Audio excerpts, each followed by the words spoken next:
सही कहा है किसी ने, चिंता और चिता में सिर्फ एक बिंदु का फर्क होता है। इस दुनिया में कुछ लोग बेवजह चिंता करते हैं, बिना किसी कारण के ही अपने आप को और मन को परेशान भी करते रहते हैं। चिंता हमें बीमार करती है। आज की इस ओवरथिंकिंग वीडियो से हम सीखेंगे कि हमें बेवजह चिंता नहीं करनी चाहिए। एक गांव में एक किसान था जिसे एक बहुत ही बुरी आदत लग चुकी थी, और वह आदत थी बेवजह चिंता करने की। वो हर समय किसी न किसी चीज की चिंता करता ही रहता। वो हर समय सोचता रहता कि कहीं मेरे साथ कुछ गलत ना हो जाए, जबकि उसकी जिंदगी में अभी तक सब कुछ ठीक ही चल रहा था। उसके पास एक बद्धा सा खेत था जिसमें अच्छी खासी फसल हो जाती थी। खेती करने के 2 बैलगाड़ियां थी और एक अच्छा घर था। एक पत्नी और 2 प्यार बच्चे थे, लेकिन फिर भी वह किसी न किसी अनहोनी के बारे में सोचकर बेवजह चिंता करता रहता। कभी सोचता कि अगर मेरी फसल में कीड़े लग गई तो क्या होगा, अगर आवारा पशुओं ने फसल को बर्बाद कर दिया तो क्या होगा, अगर सूखा पड़ गया या ज्यादा बारिश हो गई तो मेरी फसल खराब हो जाएगी। ऐसे ही वो भविष्य की अन्य बातों के बारे में सोचकर बेवजह चिंता में डूब रहा था, जैसे कि कहीं खेती के समय मेरे बैल बीमार ना पड़ी जाए, मेरे बच्चों का भविष्य कैसा होगा, कहीं बुढ़ापे में मुझे कोई बड़ी बीमारी ना जाए, मेरे बच्चे बुढ़ापे में मेरा ख्याल रखेंगे भी या नहीं, वगैरह। अपनी इस लगातार बेमतलब चिंता करने की आदत की वजह से वो आसन और परेशानी नहीं लगता था और अब उसका किसी भी काम में मन भी नहीं लगता था। उसकी पत्नी ने भी इस बात को अनुभव किया कि उसे बिना मतलब उसने उसे कई बार समझने की कोशिश भी की, तुम बेवजह चिंता करना छोड़, लेकिन उसके समझने का कोई मतलब नहीं रहा। उसे पता चला कि नगर में एक महात्मा आए हैं जिनके पास सारी समस्याओं का हल है। फिर एक दिन बौद्ध भिक्षु के आश्रम में पहुंची। बौद्ध भिक्षु बहुत ही बुद्धिमान और ज्ञानी व्यक्ति थे। किसान और उसकी पत्नी अपनी सारी समस्या बौद्ध भिक्षुओं के समक्ष रख दी। किसान ने कहा, महात्मा, मैं हर समय किसी न किसी बात की चिंता करता रहता हूँ। मैं ज्यादातर उन बुरी चीजों के बारे में सोचकर चिंतित होता रहता हूँ जो अभी तक मेरे साथ हुई भी नहीं। किसान की समस्या को पूरे ध्यान से सुनने के बाद बौद्ध भिक्षु ने कहा, ठीक है, तुम दोनों कल सुबह आना और फिर मैं तुम्हें तुम्हारी समस्या का समाधान बता दूंगा। अगली सुबह जब किसान और उसकी पत्नी बौद्ध भिक्षु के आश्रम में पहुंचने हैं तो देखते हैं कि बौद्ध भिक्षु बहुत ही चिंतित अवस्था में जमीन पर पालथी मारकर बैठे हुए हैं और उनके सामने एक दूध से भरा गिलास रखा हुआ है। बौद्ध भिक्षु बार बार उस दूध के गिलास की तरफ देख रहे हैं और फिर कभी अपना हाथ अपने सर पर रखते तो कभी जमीन पर। वह बहुत ही चिंतित और बेचैन दिखाई पड़ते थे। यह देखकर किसान ने पूछा, महात्मा, आप इतने परेशान क्यों लग रहे हैं? आपके समक्ष दूध रखा है, आप इसे पी क्यों नहीं लेते? महात्मा बोले, मुझे चिंता हो रही है कि कहीं इस दूध को बिल्ली ना पी जाए या फिर मैं कहीं जाऊं और तो क्या पता या दूध कहीं गिर जाए। मैं दूध को पीना तो चाहता हूं लेकिन मेरा भी मन नहीं है। मैं तो यही सोच रहा हूं कि अगर यह दूध खराब हो गया या कोई गंदी चीज इस पे पड़ गया तो फिर क्या होगा? इतना सुनकर किसान जोर जोर से हंसने लगा। किसान ने हंसते हुए कहा, इसमें इतनी चिंता करने वाली कौन सी बात है? यह दूध ही तो है। अगर इसे बिल्ली ने गिरा दिया या ये खराब हो गया या फिर किसी ने इसे पी लिया तो क्या हो गया? ये आपको दोबारा मिल जाएगा।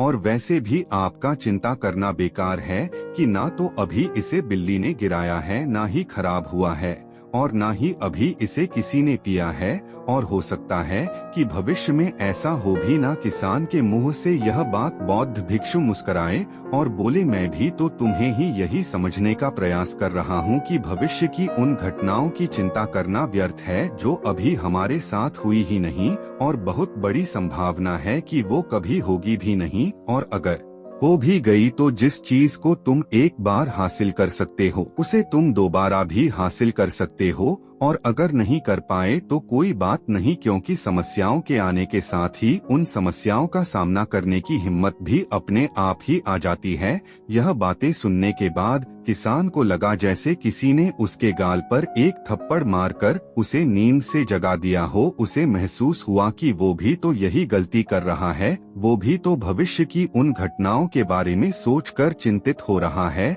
जो अभी तक घटी ही नहीं और शायद कभी घटेगी की नहीं। वो और फिर बौद्ध भिक्षु के चरणों में गिरा और कहने लगा, इतनी आसान में मुझे मेरी गलती का एहसास करवाने के लिए आपका बहुत बहुत धन्यवाद, और मैं आज से पूरा प्रयास करूंगा। मैं बेवजह चिंता करना बंद कर दूंगा। जापान में एक लोकप्रिय कहावत है, अगर तुम चल रहे हो तो सिर्फ चलो, अगर तुम खा रहे हो तो सिर्फ खाओ, लेकिन एक समय में सिर्फ एक ही काम करो, चिंता न करो। इस लोकप्रिय कहावत के अर्थ ने मुझे हैरान कर दिया था, और सच कहूँ तो मुझे ऐसा लगता है कि कहावत के अर्थ में ही वो राज छुपा है जिसे अगर किसी ने अच्छे से समझ लिया और अपने जीवन में उतार लिया तो वो चिंता के बंधन से ही हमेशा हमेशा के लिए मुक्त हो जाएगा। इस कहावत के अर्थ के बारे में हम आगे बात करेंगे, लेकिन उससे पहले देखते हैं कि हमारे दिमाग में इस तरह के विचार ज्यादा चल रहे होते हैं। पहले, क्या मैंने यह काम सही से किया? दूसरा, क्या मैं इसे और बेहतर कर सकता था? तीसरा, इसका परिणाम क्या होगा? और चौथा, लोग मेरे और मेरे काम के बारे में क्या सोच रहे होंगे? ये ऐसे कुछ विचार हैं जो हमारे दिमाग की सिस्टम में ज्यादातर समय चलते रहते हैं, लेकिन हमें पता नहीं चलता क्योंकि हमने इन विचारों के साथ जीना सीख लिया है। और हमारा दिमाग काम भी ऐसे ही करता है कि अगर हमने इसे किसी काम को कई बार करवा लिया तो फिर यह उसे अपनी आदत बना लेता है और फिर हमारे चाहे बिना भी उसे काम को करने का प्रयास करता है। शुरुआत में तो हम किसी भी काम को अपनी इच्छा से पूरे होशोहवास में करते हैं, लेकिन बाद में वह हमारी आदत बन जाता है और फिर हम बस बेहोशी की हालत में बिना सोचे समझे उस काम को करते चले जाते हैं। जब एक बच्चा छोटा होता है तब उसे पता नहीं होता कि चिंता क्या है, लेकिन जैसे ही वो बड़ा होता है माँ बाप कहना शुरू कर देते हैं, बेटे आपको होमवर्क करना है, आपको उसकी चिंता नहीं हो रही, आपकी एग्जाम आने वाले हैं, आपको उसकी चिंता करनी चाहिए। और ऐसे ही न जाने कितनी सारी चीजों के लिए बच्चों के आसपास के लोग उसे चिंता करने के लिए कहते हैं और वो छोटा बच्चा इस बात को मान लेता है। यह अच्छा, किसी भी काम को करने के लिए हमें उसकी चिंता करनी पड़ जाती है और फिर वह भी किसी काम की घटना के बारे में बार बार सोचने लगता है। शुरुआत में तो वो यह कम जानबूझकर करता है, लेकिन धीरे धीरे उसका मन इसे अपनी आदत बना लेता है और फिर न चाहते हुए भी उसका मन एक ही विचार के बारे में बार बार सोचता रहता है और फिर वह अपनी पूरी जिंदगी चिंता के इस जाल में फंस कर रह जाता है।